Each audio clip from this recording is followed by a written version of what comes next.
Good afternoon everyone. तो कैसे हैं आप लोग? सबको आवाज आ रही है मेरी? Am I audible to everyone? Yes sir, good afternoon. Good afternoon. Okay, चलो। तो आज की आपकी रिवीजन क्लास है। All are comfortable with Hindi और should I switch between Hindi Yes, and sir. English?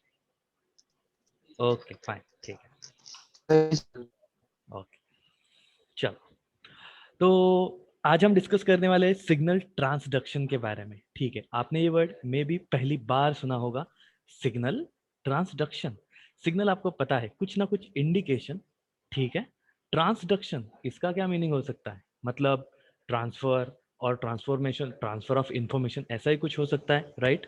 तो सिग्नल ट्रांसडक्शन का यहाँ पे सिंपल सा मीनिंग ये है कि कैसे हमारे बॉडी में से सिग्नल एक जगह से दूसरी जगह तक ट्रांसफर होते हैं, और ये जो ट्रांसफर हो रहा है इसके अंदर कौन कौन सी केमिकल प्रोसेसेस इन्वॉल्व है, उसका स्टडी आज हम करने वाले हैं। ठीक है, चलो पहली स्लाइड देखते हैं। हाँ, ओके। तो पहली स्लाइड हमारी क्या कह रही है? Receptors. What is the meaning of receptor? Receptors are macromolecules.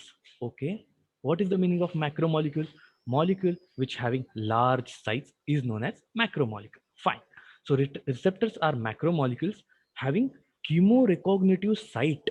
मतलब ऐसे मॉलिक्यूल्स जिनके पास एक ऐसी साइट है, एक ऐसा एरिया है जो केमिकल को रिकॉग्नाइज कर सकता है। सो कीमो रिकॉग्निटिव का मीनिंग क्या हुआ? Chemo means chemical, recognize means to identify. हमारे रिसेप्टर, हमारा एक रिसेप्टर एक मैक्रो मॉलिक्यूल है, एक बड़ा मॉलिक्यूल है। उसके अंदर एक छोटी सी साइट होती है जिसकी एबिलिटी होती है to recognize that particular chemical for specific endogenous और एक्सोजिनस मॉलिक्यूल। मतलब वो जो केमिकल रिकॉग्नाइजिंग साइट है वो हमारे बॉडी के अंदर जो केमिकल्स है जिनको हम कहते हैं एंडोजिनस केमिकल, और बॉडी के बाहर जो केमिकल्स है जैसे कि एक टैबलेट, एक कैप्सूल, एक सॉल्यूशन, उसको हम क्या कहते हैं? Exogenous molecule. तो ये मॉलिक्यूल को हमारे मैक्रो मॉलिक्यूल के ऊपर जो कीमो रिकॉग्निटिव साइट है वो आइडेंटिफाई कर सकती है। और जब भी ये बाहर वाला मॉलिक्यूल या अंदर वाला मॉलिक्यूल हमारे रिसेप्टर के साथ इंटरेक्शन करता है तब तो क्या होता है? whose interaction with ligand molecule initiates a chain of a sequence leading to biological response. अभी ये जो तीन स्टेटमेंट है, यहाँ पे आपने एक चीज ऑब्जर्व की, जब भी मैं बता रहा था हर एक वर्ड का मीनिंग आपको बोल रहा था, ठीक है? अभी इन तीनों स्टेटमेंट को हम एक लाइन में सुनते हैं। Receptors are macromolecules having chemorrecognitive site for specific endogenous और exogenous molecule. रिसेप्टर्स एक ऐसे मॉलिक्यूल है जो साइज में बड़े होते हैं, उनके पास एक स्पेसिफिक साइट होती है जिसके पास एबिलिटी होती है टू रिकॉग्नाइज पर्टिकुलर केमिकल, और वो जो केमिकल है वो एंडोजिनस भी हो सकता है और एक्सोजिनस भी हो सकता है। वो बॉडी के अंदर वाला भी हो सकता है, बॉडी के बाहर वाला भी हो सकता है। और जब ये chemical when this chemical interact with ligand molecule, sorry, with your when the whose interaction with ligand initiates a chain of a sequence leading to biological response. जब भी ये केमिकल मॉलिक्यूल उस रिसेप्टर के कीमोरिकॉग्निटिव साइट के साथ interact करता है तब वहां से एक चेन ऑफ सीक्वेंस बनती है, उससे मिलता है हमें बायोलॉजिकल रिस्पॉन्स। चलो इसका एक छोटा सा एग्जांपल, हमारा हार्ट। जब भी हम तेज दौड़ रहे हैं, अभी चाहे तो आप इमेज में देख लो, वो जो बच्चा है वो दौड़ रहा है, उसके पीछे वो डॉगी भाग रहा है। तो इस केस में उसकी हार्ट की एक्टिविटी बहुत तेज हो चुकी है।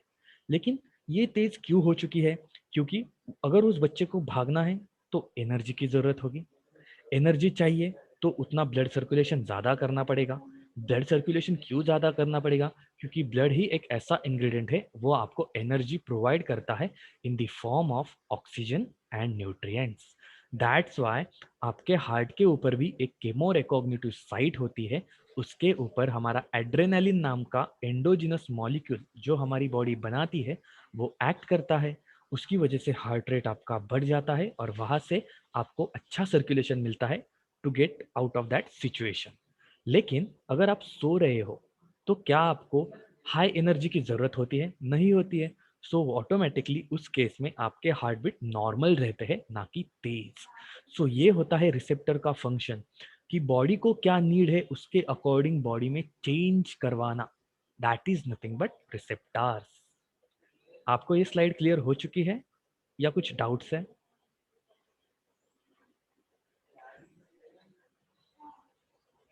बोलो। ओके, क्लियर है, ठीक है, गुड।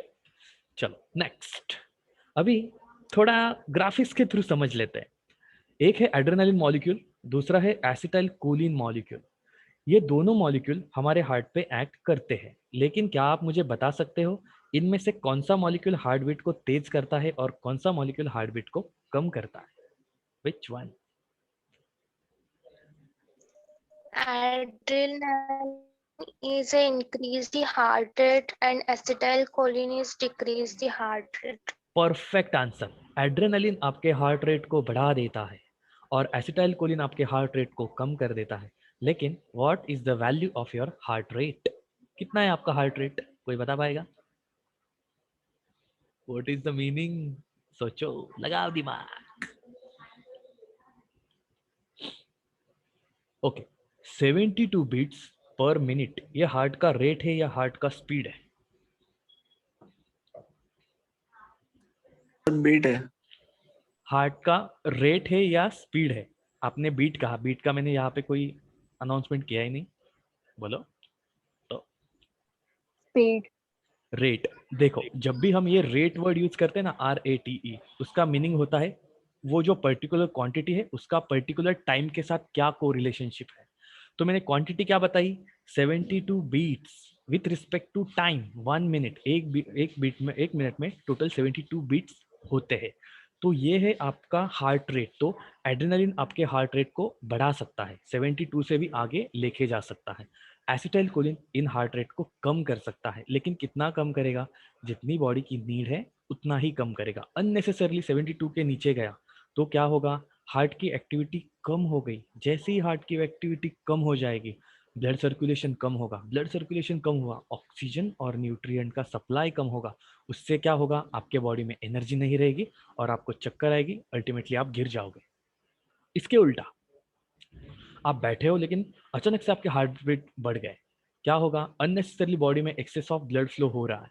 जरूरी नहीं है, फिर भी आपके बॉडी के अंदर इतना ब्लड फ्लो हो रहा है कि उससे प्रेशर बढ़ गया। एक्सेस ऑफ प्रेशर आपके अदर ऑर्गन को डैमेज कर सकता है। That's why you need a constant internal environment which is known as homeostasis.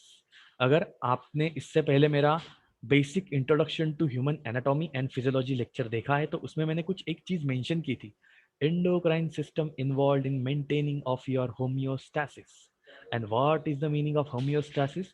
To maintain constant continuous internal environment. तो आप जब बैठे हो, मेरी बात सुन रहे हो, अभी आपके हार्ट बीट्स कितने हैं? 72 हार्ट बीट्स पर मिनट। आपका ब्लड प्रेशर कितना है? 120/80। लेकिन अगर मैंने बीच में से किसी आपको बेवजह अगर डांटना स्टार्ट कर दिया, या आपने कुछ गलती की और मैंने डांटना स्टार्ट कर दिया और कुछ ऐसी क्रिटिकल सिचुएशन क्रिएट हो गई, अल्टीमेटली क्या हो जाएगा? आपके हार्ट बीट्स तेज हो जाएंगे। तो ये किसकी वजह से हुआ? एड्रेनालिन की वजह से हुआ। मतलब हमारे बॉडी के अंदर कुछ ऐसे केमिकल्स हैं जो हमारे हार्ट पे एक्ट करने के बाद उसकी एक्टिविटी चेंज कर सकते हैं। तो वो जो साइट ऑफ एक्शन है उसको हम कहते हैं रिसेप्टर। तो एड्रेनालिन के लिए मैंने रेड मार्क किया है, एसिटाइलकोलिन के लिए मैंने ग्रीन मार्क किया है। मैं ये इंडिकेट करना चाहता हूँ कि एड्रेनालिन की एक अलग साइट है जहाँ पे वो एक्ट करेगा, एसिटाइलकोलिन की एक अलग साइट है जहाँ पे वो एक्ट करेगा। लेकिन ऐसा क्या प्रोसीजर है जिसकी वजह से एड्रेनालिन हार्ट रेट बढ़ा सकता है और एसिटाइलकोलिन हार्ट रेट कम कर सकता है? तो ये प्रोसीजर को हम डिफाइन करते हैं sequence of biological reaction, sequence of reaction which yield biological response. अभी एग्जाम्पल के लिए मैंने क्या कहा, जैसे ही एड्रेनालिन में हार्ट पे एक्टिविटी दिखाई, उसके बाद कुछ ऐसे सीक्वेंस क्रिएट हो गए हैं जिसकी वजह से हार्ट रेट बढ़ गया है। तो वो क्या सीक्वेंस है वो हम आगे आने वाले स्लाइड्स में देखने वाले हैं। तो अभी तक सिर्फ हमने ये समझा है what is exactly receptor and how the chemicals act on this receptor to bring out that particular response. Okay, next slide कि what is the chemical nature of receptor। अभी तक हम बात कर रहे थे रिसेप्टर, लेकिन exactly receptor है क्या? Receptors are nothing but your protein molecules. And tell me what is the basic component required for make a constitution of your protein? Protein किन चीजों से अमीनो बना एसिड। होता है? Amino acid. जब भी बहुत सारे अमीनो एसिड्स एक दूसरे के साथ फ्यूज हो जाते हैं, उनसे बनता है प्रोटीन, परफेक्ट आंसर। तो क्या हमारा जो प्रोटीन है एज अ रिसेप्टर ही काम करता है या उसे कुछ और भी काम दिए हैं, वो हम आगे देखने वाले हैं।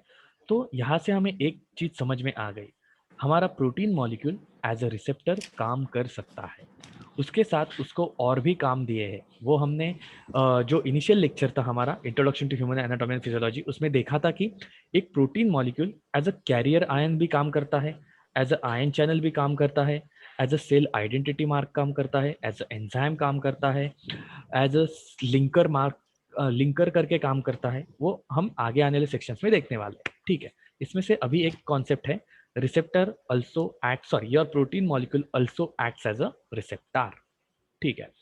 तो रिसेप्टर को अगर हम क्लासिफाई करना चाहें तो 4 क्लास में क्लासिफाई कर सकते हैं। पहला वाला है लिगैंड गेटेड आयन चैनल, दूसरा है जी प्रोटीन कपल्ड रिसेप्टर, तीसरा है एंजाइम लिंक्ड रिसेप्टर और चौथा है इंट्रासेलुलर रिसेप्टर। तो एग्जाम में आपको इसके बारे में पूछा जा सकता है ना, which of the following are the types of receptor? A ligand gated ion channel, B GPCR, third enzyme linked receptor, fourth one intracellular receptor and fifth all of the above, sixth none of the above। तो आपको ये 4 types पता होने जरूरी है। One by one हम एक एक टाइप को देखेंगे। पहला टाइप है लिगैंड गेटेड आयन चैनल। उससे पहले जिसका भी माइक ऑन है माइक म्यूट करे, शिवांजली महात्रे स्पेसिफिकली तुमचा माइक बंद केलं तर बरं राहील।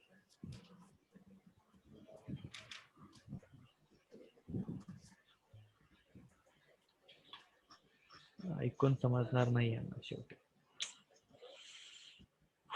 ओके चलो माइक म्यूट है।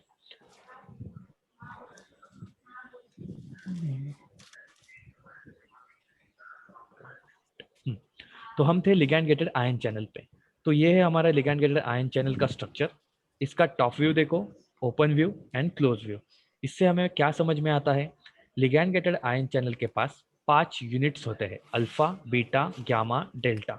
ये 5 यूनिट मिला के आपका पूरा रिसेप्टर का स्ट्रक्चर बनाते हैं, ठीक है। जब भी ये रिसेप्टर का स्ट्रक्चर ओपन होता है तो तब आपको क्या दिखेगा, यहाँ पे एक चैनल क्रिएट होता है, एक ऐसा रास्ता क्रिएट होता है जिसके थ्रू हम वो जो कुछ भी आयंस है मॉलिक्यूल से अंदर बाहर आ जा सकते हैं। जब भी ये रास्ता क्लोज होता है तब अंदर से कोई मॉलिक्यूल बाहर नहीं जा सकता, बाहर से कोई मॉलिक्यूल अंदर नहीं आ सकता। और इसका अगर इन डेप्थ स्ट्रक्चर देखोगे आप तो आपको यहाँ पे पता चलेगा, ये जो अल्फा बीट दो, यहाँ पे 2 अल्फा यूनिट है और एक गामा यूनिट है। जो हमारा अल्फा यूनिट है यहाँ पे एक ऐसा रीजन है जहाँ पे हमारा ड्रग मॉलिक्यूल बाइंड करता है, मतलब इसको हम कहते हैं रिसेप्टर और कीमो रिकॉग्निटिव साइट। चलो राइट हैंड साइड में देखो, यहाँ पे इन्होंने मार्क क्या किया है, इट इज अ रिसेप्टर। यहाँ पे अभी कोई मॉलिक्यूल अटैच नहीं है, कोई मॉलिक्यूल अटैच नहीं है, मतलब ये क्या है, अ कीमो रिकॉग्निटिव साइट। इसके बाद लेफ्ट हैंड कॉर्नर में आपको दिखेगा एक मैसेंजर करके रेड मॉलिक्यूल वहाँ पे अटैच हो चुका है।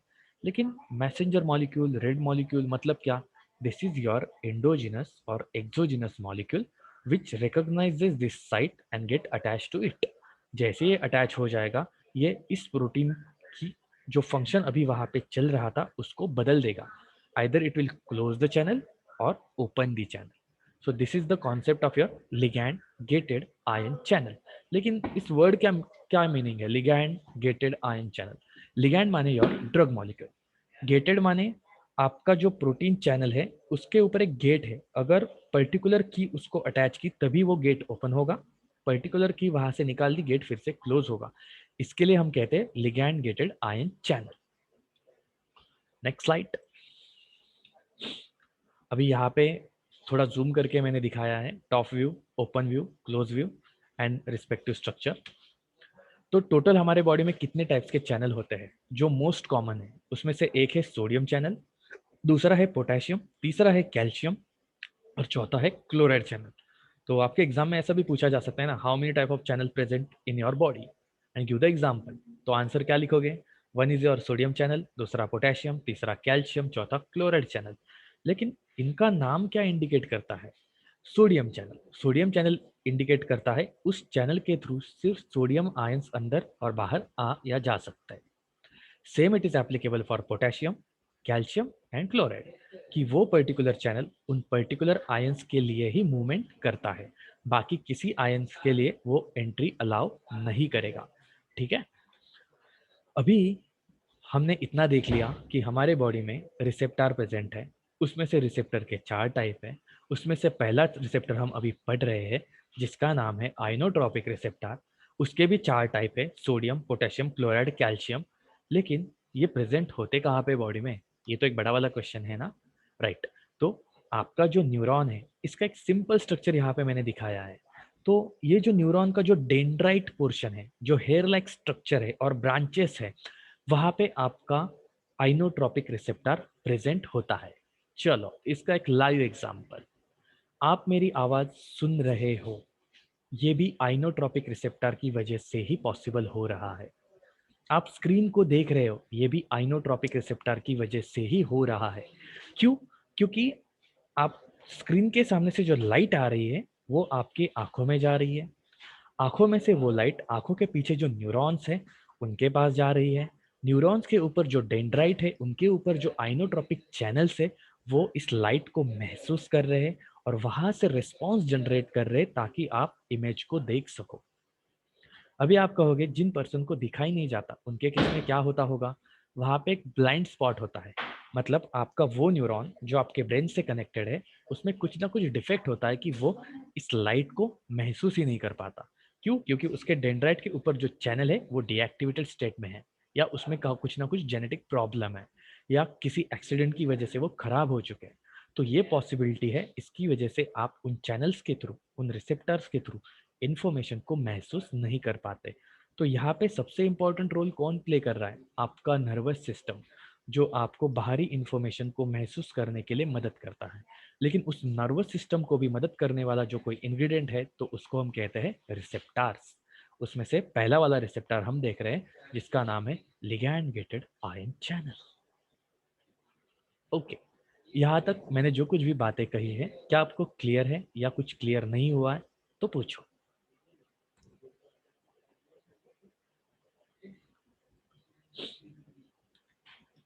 ऐसा क्यों मैं बार बार कहता हूँ कि अगर कुछ आपको समझ में नहीं आया तो पूछना है, इसके पीछे ये रीजन है, मेरी हर एक स्लाइड पिछले पिछले वाले स्लाइड से कनेक्टेड होगी। तो एक भी स्लाइड अगर आपको समझ में नहीं आती है तो आगे आने वाली स्लाइड आप समझ नहीं पाओगे। जैसे कि इस स्लाइड में आपको क्या दिख रहा है, मैंने सिर्फ पिछले वाले स्लाइड में एक न्यूरॉन दिखाया था, अभी कितने न्यूरॉन्स है? बहुत सारे न्यूरॉन्स है। इसको हम एक प्रैक्टिकल एग्जाम्पल के तहत समझ लेते हैं। वो जो पर्सन है उसने कैंडल को टच करने की कोशिश की, लेकिन क्या वो कैंडल को टच करने के बाद वो इंफॉर्मेशन उसे अच्छी लगी या बुरी लगी? ऑब्वियसली वहां पे हीट एनर्जी है। जैसे ही उसने वहां पे टच करने की कोशिश की, उस कैंडल से जो हीट निकल रही है वो पहला वाला जो न्यूरॉन है उसके उंगली पे, उसके ऊपर जो डेंड्राइट्स है, उसके ऊपर जो आइनोट्रोपिक चैनल्स है, उन्होंने महसूस कर ली। वो इंफॉर्मेशन ट्रांसफर हो गई आपके स्पाइनल कॉर्ड को। चाहे तो आप वहां पे देख सकते हो वो जो ब्लू वाली लाइन जो स्पाइनल कॉर्ड की ओर जा रही है उस पर्सन के दिमाग से, तो वो इंडिकेट करती है वो इंफॉर्मेशन स्पाइनल कॉर्ड तक पहुंच चुकी कि वहां पे कुछ गर्म है। स्पाइनल कॉर्ड ने बिना ब्रेन को बताए खुद से डिसीजन ले लिया है कि भाई तुझे हाथ पीछे लेना है, नहीं तो तेरा हाथ जल जाएगा। अभी ये जो इन्फॉर्मेशन का ट्रांसफर हो रहा है, ये एक न्यूरॉन से दूसरे न्यूरॉन तक, दूसरे से तीसरे, चौथे, पांचवे, छठे, ऐसे करते करते ट्रांसफर होता है आपके स्पाइनल कॉर्ड तक। स्पाइनल कॉर्ड में एक छोटा सा सेक्शन होता है जो डिसीजन लेता है, वहां पे होते हैं असेंडिंग ट्रैक्ट, डिसेंडिंग ट्रैक्ट्स, वो हम anatomy of your nervous system में देख लेंगे। लेकिन स्पाइनल कॉर्ड का काम क्या है? To take the immediate decision. Brain को इन्वॉल्व ही नहीं करना है, वहां पे इमीडिएट एक्शन चाहिए तो स्पाइनल कॉर्ड खुद वो डिसीजन ले लेगा। तो स्पाइनल कॉर्ड ने जो कुछ भी डिसीजन दिया है वो रेड न्यूरॉन के थ्रू नीचे आया है। वहां पे जो रेड मार्किंग दी है ना, वो आपकी इंफॉर्मेशन है स्पाइनल कॉर्ड ने ली हुई डिसीजन के बारे में। तो स्पाइनल कॉर्ड से इंफॉर्मेशन फिर से हाथ के पास आ गई, और आपके हाथ में बाइसेप मसल है और ट्राइसेप मसल है। तो वो जो बाइसेप मसल है आपका कॉन्ट्रैक्ट हो गया। अभी जैसे ही बाइसेप मसल कॉन्ट्रैक्ट हो गया, सॉरी यहाँ पे हमारा ट्राइसेप मसल है, तो यहाँ पे जो ट्राइसेप मसल है वो कॉन्ट्रैक्ट हो गया। जैसे ही वो कॉन्ट्रैक्शन होता है आपका हाथ पीछे आ गया। लेकिन ये क्यों पॉसिबल हुआ? आपके हाथ के ऊपर जो उंगली पे जो छोटे छोटे न्यूरॉन्स है उनके ऊपर जो आइनोट्रोपिक चैनल है उनकी वजह से आप इंफॉर्मेशन को सेंस कर पाए, उसकी वजह से स्पाइनल कॉर्ड डिसीजन ले पाया और इंफॉर्मेशन को आगे भेज पाया। ये है सिग्निफिकेंस कि आपका आइनोट्रोपिक चैनल आपको कैसे मदद करता है इंफॉर्मेशन को सेंस और ट्रांसफर करने के लिए। एंड इस पूरे प्रोसेस को हम कहते हैं signal transduction, transfer of signal और transfer of information from one part of the body to another part of the body. Clear? चलो, अभी हमने सिर्फ इतनी बात की कि बाबा वो हीट एनर्जी सेंस कर ली है, उसके बाद न्यूरॉन ने डिसीजन ले लिया है, लेकिन एक at the level of molecule क्या क्या होता है उसके बारे में भी जानना होगा, राइट?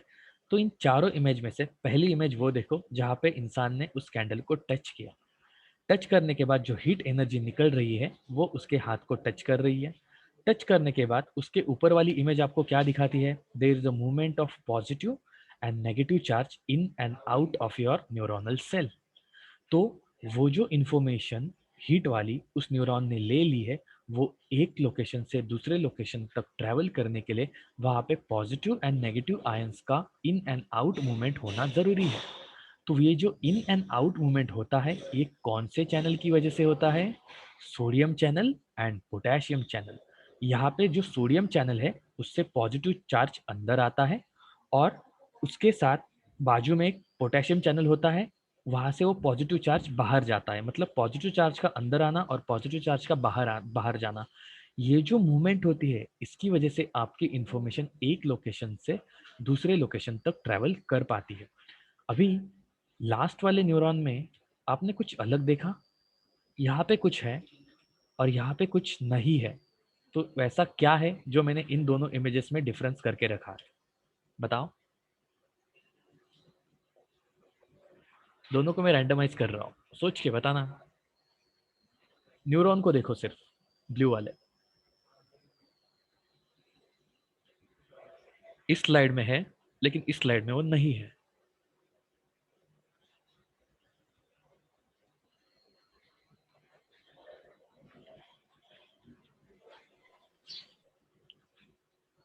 क्या पार्ट है वो? बताओ।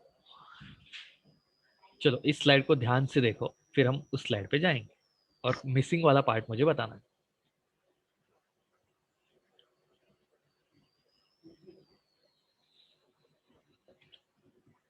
ऊपर वाले जो ब्लू न्यूरॉन है उनके उन पे ही फोकस रखो फिलहाल के लिए।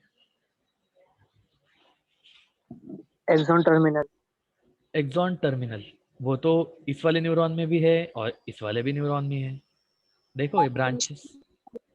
जो रेड कलर से मार्क किया है ना, yes yes calcium. Yes yes, जो रेड कलर का मार्किंग है वो कहीं ना कहीं मिसिंग है। दोनों इस स्लाइड में है लेकिन ये वाले स्लाइड में बिल्कुल नहीं है।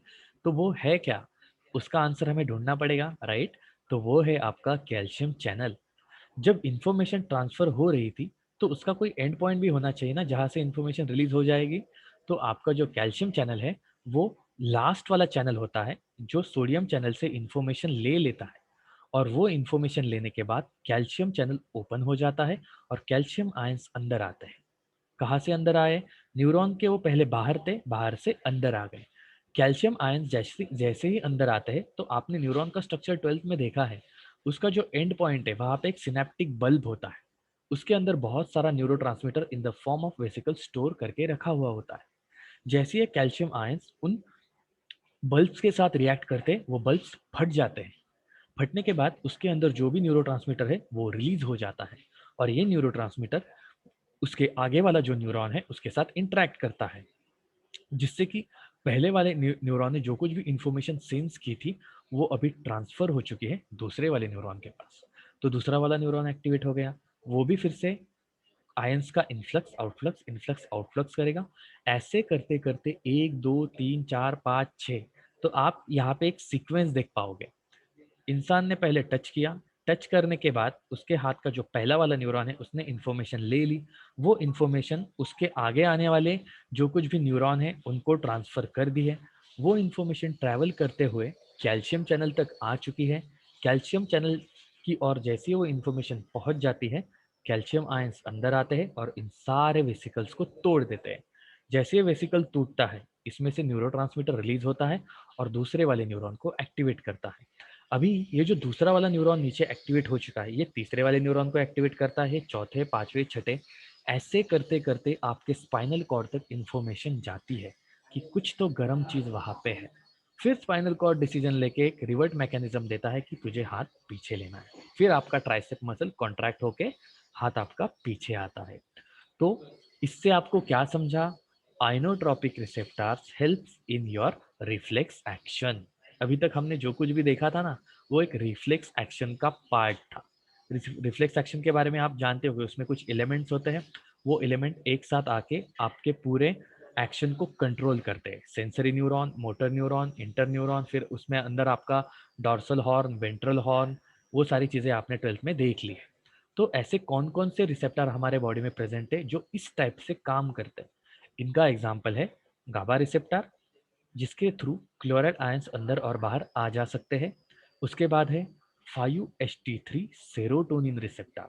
नेक्स्ट है निकोटिन रिसेप्टर। फोर्थ है glycine receptor and fifth one है NMDA ग्लूटामेट रिसेप्टर। ये जो रिसेप्टर है ये एज अ आइनोट्रोपिक चैनल काम करते हैं। तो इनका काम क्या रहेगा? जब भी कोई पर्टिकुलर न्यूरोट्रांसमीटर उस रिसेप्टर के साथ एक्ट करता है तो ये चैनल ओपन हो जाते हैं और इससे कुछ आयंस अंदर आते हैं, कुछ आयंस बाहर जाते हैं। लेकिन इस स्टेटमेंट में मैंने कुछ तो इन्फॉर्मेशन मिस कर दी है। स्टेटमेंट में फिर से कहूंगा, ध्यान से सुनो। जब भी कोई न्यूरोट्रांसमीटर हमारे रिसेप्टर के साथ इंटरेक्ट करता है तब वो रिसेप्टर ओपन होता है या क्लोज भी हो सकता है। अगर ओपन है तो क्लोज होता है, अगर क्लोज है तो ओपन होता है। उसके अंदर से कुछ आयंस अंदर आते हैं, कुछ आयंस बाहर जाते हैं। तो हमने जो यहाँ पे नाम दिए हैं, GABA receptor, 5-HT3 serotonin receptor, nicotine receptor, glycine receptor, NMDA glutamate receptor, तो रिसेप्टर के नाम हमने किस बेसिस पे दिए? जो केमिकल जिस रिसेप्टर के साथ एक्ट करेगा उसको उसका नाम दिया जाएगा। हमारे बॉडी में कुछ ऐसे रिसेप्टर है जहाँ पे गाबा नाम का न्यूरोट्रांसमीटर एक्ट करता है। गामा अमाइनो ब्यूटारिक एसिड एक पर्टिकुलर न्यूरोट्रांसमीटर है, वो जिस रिसेप्टर के साथ एक्ट करेगा उसको उसका नाम चला जाएगा। तो हमारे ब्रेन में कुछ ऐसे रिसेप्टर है जहाँ पे सिर्फ गाबा एक्ट करता है, बाकी कोई वहाँ पे एक्ट नहीं कर सकता। ये क्यों होता है? क्योंकि इसको हम कहते हैं की एंड लॉक मैकेनिज्म। पर्टिकुलर की से ही पर्टिकुलर लॉक को खोला जा सकता है, राइट? इसी तरह यहाँ पे पर्टिकुलर न्यूरोट्रांसमीटर ही पर्टिकुलर रिसेप्टर के साथ एक्ट करता है। जब भी गाबा न्यूरोट्रांसमीटर गाबा रिसेप्टर के साथ एक्ट करता है तब उस रिसेप्टर के अंदर क्लोराइड आयंस ही एंटर कर सकते हैं, बाकी कोई आयंस वहां से अंदर नहीं आ सकते। नेक्स्ट वाला है 5-HT3 सेरोटोनिन रिसेप्टर। ऐसा रिसेप्टर जहाँ पे सिर्फ सेरोटोनिन मॉलिक्यूल एक्ट करता है और वहां से पर्टिकुलर आयंस अंदर आ सकते हैं। तीसरा है निकोटिन रिसेप्टर। ऐसा रिसेप्टर जहाँ पे सिर्फ निकोटिन एक्ट करता है। ग्लाइसिन रिसेप्टर जहाँ पे सिर्फ ग्लाइसिन एक्ट करता है। और NMDA ग्लूटामेट रिसेप्टर जहाँ पे सिर्फ ग्लूटामेट एक्ट करता है। मतलब रिसेप्टर के नाम किस पे डिपेंड है? कौन सा न्यूरोट्रांसमीटर उस पर एक्ट करने वाला है उस पर डिपेंड है। और ये हो गए आपके 5 आइनोट्रोपिक रिसेप्टर्स के एग्जाम्पल्स। ठीक है, तो एग्जाम में मैं ऐसा भी पूछ सकता हूँ, give me the define receptor, classify receptor and give me any 2 examples of inotropic receptor. तो आपको एटलीस्ट 5 में से 2 नाम तो यहाँ पे लिखने हैं। ठीक है, तो ये हो गया आपका आइनोट्रोपिक रिसेप्टर का कॉन्सेप्ट यहाँ पे खत्म। इसमें किसी को कुछ डाउट है तो पूछो, फिर हम आगे बढ़ेंगे।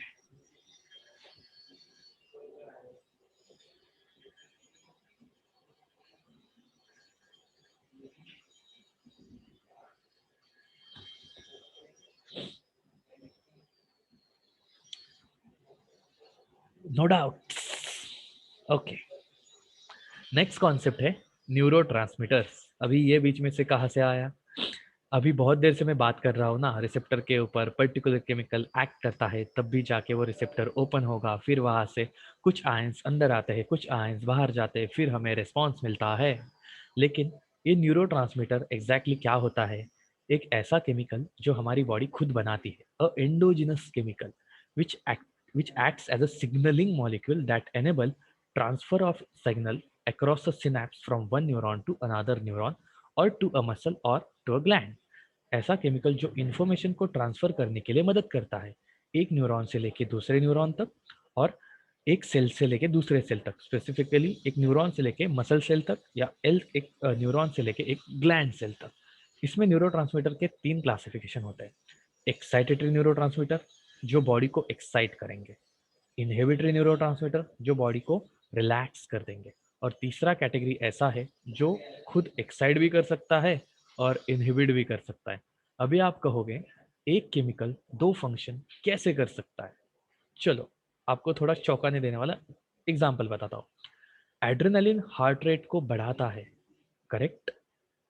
लेकिन अगर मैं ये कहूँ तो हार्ट रेट को बढ़ाना मतलब कॉन्ट्रैक्शन को इंक्रीज करना, सिंपल सी बात है। लेकिन आपका एड्रेनालिन कॉन्ट्रैक्शन ना करके रिलैक्सेशन भी कर सकता है। तो ये क्यों पॉसिबल होगा? अभी ये आंसर कौन देगा? जिन्होंने मेरा ये लेक्चर अटेंड किया है इससे पहले, वो वाले लोग देंगे। चलो बोलो, ऐसा क्यों होता है कि एक न्यूरोट्रांसमीटर दोनों फंक्शन दिखा सकते हैं?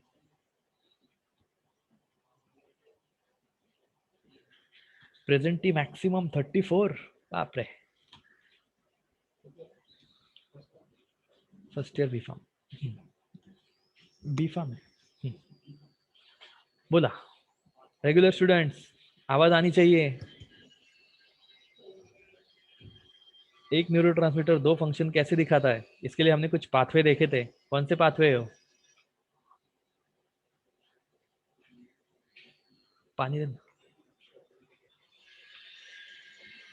रिव्हिजन क्लासला आले आहात ना, तर तुम्हाला माहिती पाहिजे का टाइमपासला आलेत?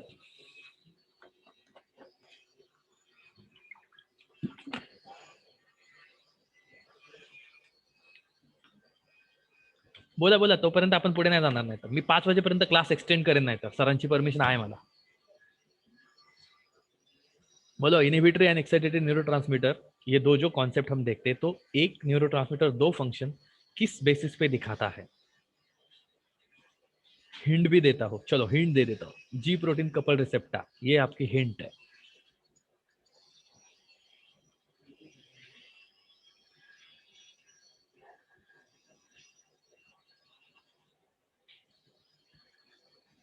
जल्दी जल्दी, टाइम वेस्ट नहीं करना है हमें, जल्दी जल्दी बोलो। चलो,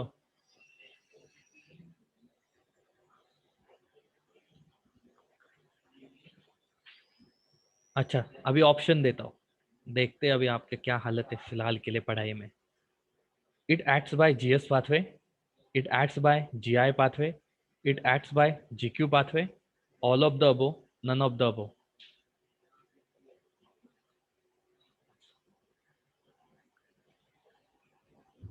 सबको माइक ऑन के लिए परमिशन आई थिंक है, तो अभी आप बता सकते हैं। Sir, All of answer the the above. above. All of the above मतलब वहां पे एक ऐसा पाथवे है जहां से आपका रिसेप्टर एक्टिवेट हो सकता है, उसको हम कहते हैं जीएस पाथवे। दूसरा एक ऐसा पाथवे है जहां से आपका रिसेप्टर डीएक्टिवेट होता है, जिसको हम कहते हैं जीआई पाथवे। और जो तीसरा पाथवे है जीक्यू पाथवे, उसको भी हम स्टिमुलेटरी कहते हैं। उसका भी मैकेनिज्म जीएस जैसा ही, लेकिन उसमें जो सेकेंडरी मैसेंजर मॉलिक्यूल है वो थोड़े से अलग है।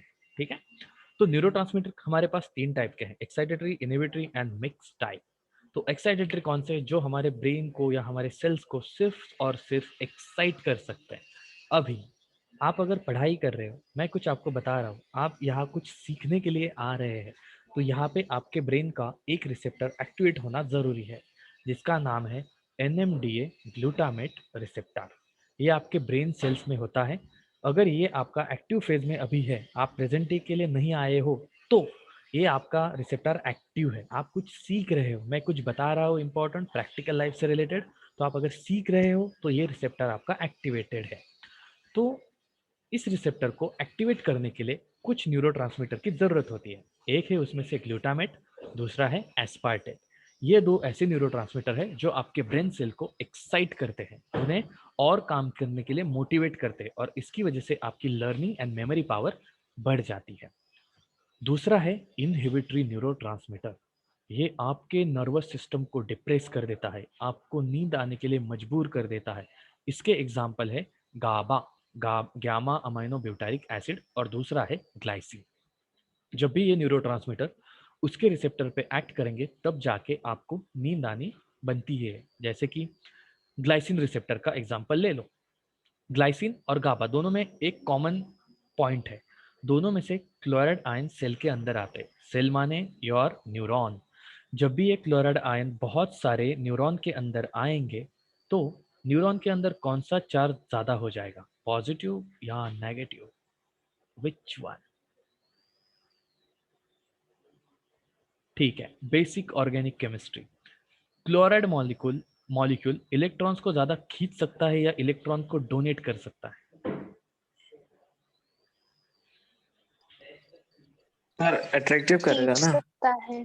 खींच सकता है, क्योंकि हैलोजेंस एक ऐसे मॉलिक्यूल की कैटेगरी है जो सिर्फ इलेक्ट्रॉन को खींच लेती है, उनकी इलेक्ट्रोनेगेटिविटी ऑर्डर बहुत ज़्यादा है।